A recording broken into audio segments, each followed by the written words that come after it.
Yo! So what is up guys? Magandang gabi. And pasensyahan nyo na yung kwarto at medyo makalat. Kakarating ko lang galing mag-fishing, no? Alright, so sa araw na to siguro alam nyo na kung regarding saan yung video na ginawa natin sa araw na to kasi nakita nyo yung thumbnail, di ba? So, without further ado, excited na ba kayo? Excited na kayo? Ako excited na rin eh. Sa bagong rod na nilabas ni Relix Nusantara sa line-up ng mga kapong, no?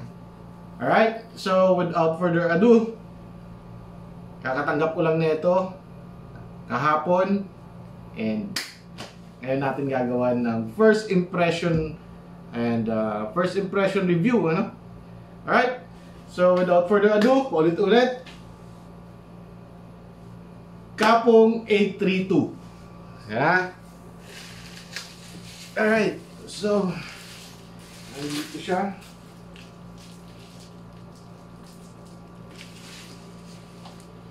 Di ko alam kung kailan ko pa ma-upload to, no? Alright. Haba na ito, man.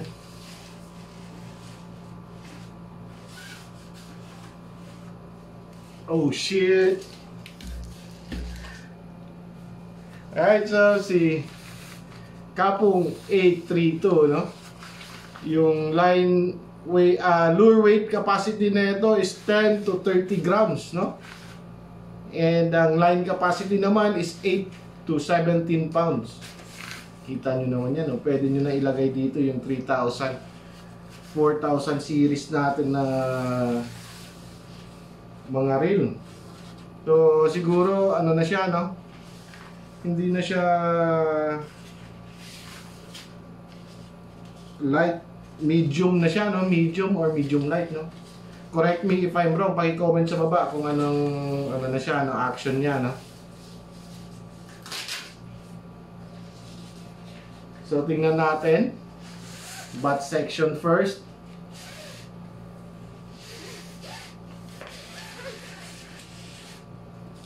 Excited na ako dito. Yun, no? Eva foam. Ang ganda pa pati nung sa butt section niya, oh. Naka-foam dito, Eva foam. As usual, no? May pangalan na Relix Nusantara. Tapos yung mga warnings nasa likod. Alright, so Eva foam din dito. And ito yung pinagkaiba niya, no? Naka Fuji reel set na siya, no? And yung dati, di ba, yung sa mga 762, 732, 702, no, papaba, nandito yung clicker. Ito, wala na siyang clicker dito na, no, sa baba. But then again, Fuji reel set na siya. Alright? So, mas maganda siya, no? Tapos foam dito.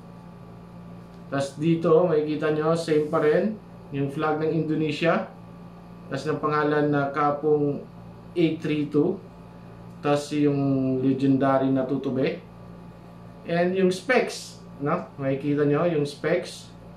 Andito, ayan. Andito yung specs niya. Same materials, no? Pagdating dito, mula dito, smooth na smooth siya, katulad ng mga dati. And same din dito. Medyo magaspang, no? Yung spiral. And ito ang pinagkaiba. Yung first ring guide niya, tingnan nyo. Kita nyo ba? Yan. Ang laki. Pang medium light na talaga siguro to. Kasi laki ng ring guide ng Humanity 802. Pero maganda tong sa kanya kasi parang may support pa dito. Nakikita nyo. Yan. No? So, basahin natin dito, premium rod component, sea guide pa rin siya, no? Since 1997. So, Relix Nusantara yung tag niya, no? So, tabi muna natin to.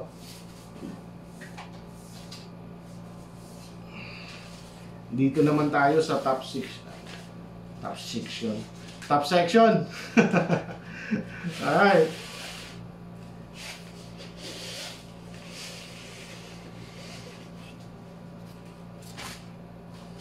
Yung rod bag pala niya is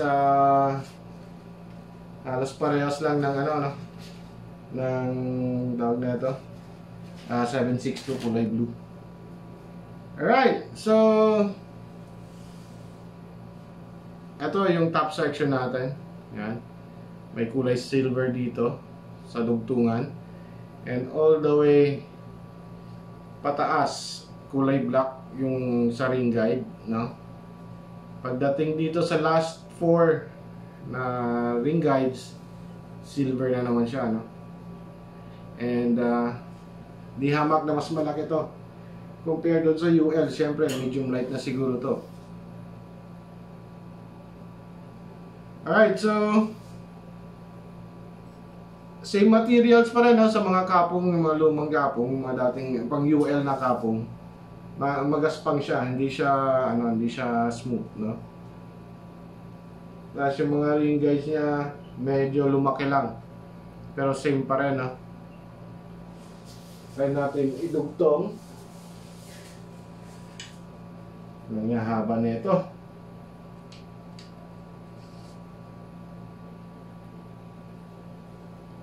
Haba, 8 feet 3 inches. Haba nito. Haba nito. So ang problema natin, wala akong reel na malaki, no? Kasi UL yung gamit ko. Meron ako dyan is 1000 series. Try natin lagyan.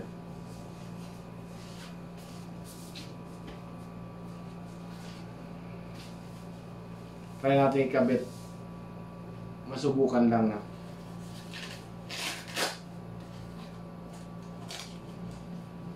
Alright, so itong reel ko, pang malakasang casting, Sharky 1000 series, kasi pinapartner ko dun sa aking Daido Emperor.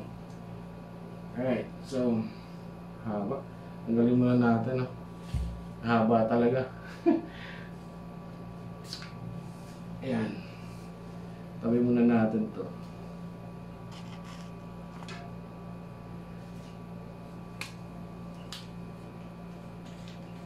Fuji Reel Set.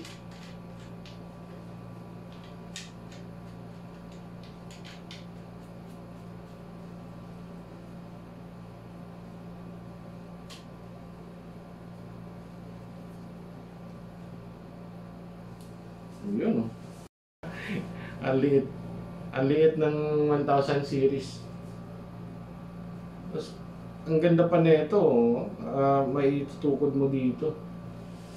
Kasi hindi siya mabigat, no? Lightweight pa rin siya. So, goods na goods pa rin to pang short casting.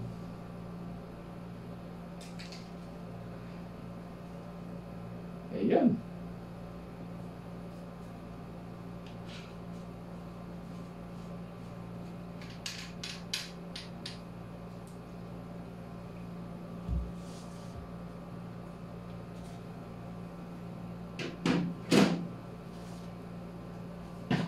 Siguro ang bagay dito is 3000 series na reel. Ewan ko kung ilang meters ang kakasya pagka yung line is 8 pounds, eh. Pwede mo siyang balaan ng 8 pounds, eh. Siguro pwede rin yung 3000 series, tapos lagyan mo ng 10 pounds.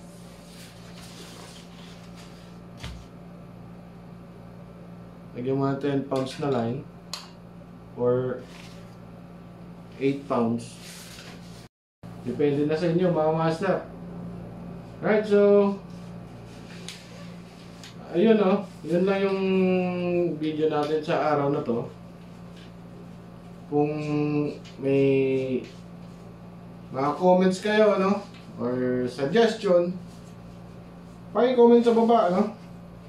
Tapos kung anong reel, ilang series na reel ang bagay dito, ano ba to, medium na ba siya or medium light, ano, paki-comment nyo sa baba, ano, para at least, di ba, sharing tayo ng knowledge. Pero para sa akin, pwede na siguro ang 3000 series na reel. Then 10 pounds na wait lang. Bilangin pala natin lang ring guides, no. So 1 2 3 4 5 6 7 8 9 plus 10 ay plus 1, 10 ring guide siya. So sa materials, just pareho pa rin, maliban lang dun sa reel seat niya na Fuji na, no? Pero same pa rin na sea guide yung mga ring guides niya, no? And sa naman, sa rod bag niya ito, halos parehas lang dun sa 762. Hindi masyadong pinagkaiba.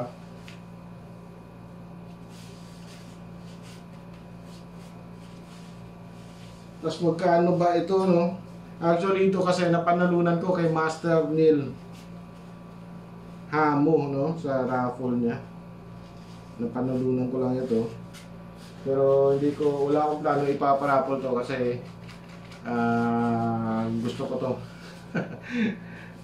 Baka ibenta ko lang yung UL ko at dito tayo mag-focus. Ibenta ko UL ko, pambili ng reel na pang partner dito. 3000 series, goods na yun, tas 10 pounds na lang. Tas ang lure weight naman natin is 10 to 30 grams na lopet. Ang sarap nito, makapag-cast tayo ng malayo nito kahit na hindi tayo masyadong sumuong sa tubig, no.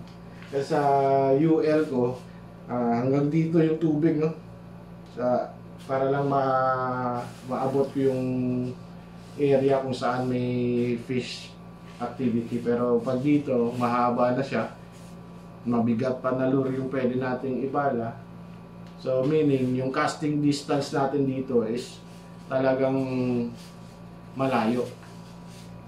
Alright, so ang lang talaga, ang disadvantage nito, siyempre since malaki siya, mahaba siya, medyo mas mabigat siya kumpara sa UL, no?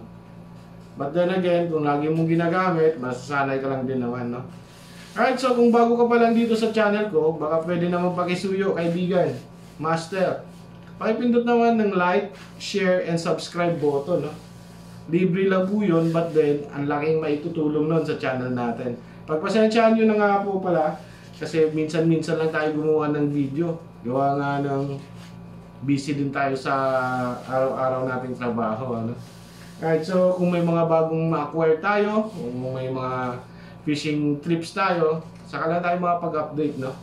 But then, kung tawag na ito, kung may mga yung simpleng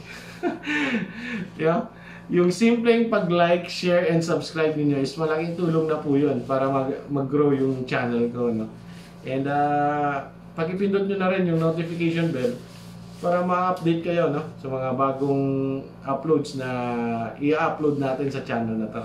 Alright, so once again, this is your boy Kolokoy 2, ang nagsasabing be safe always. Peace.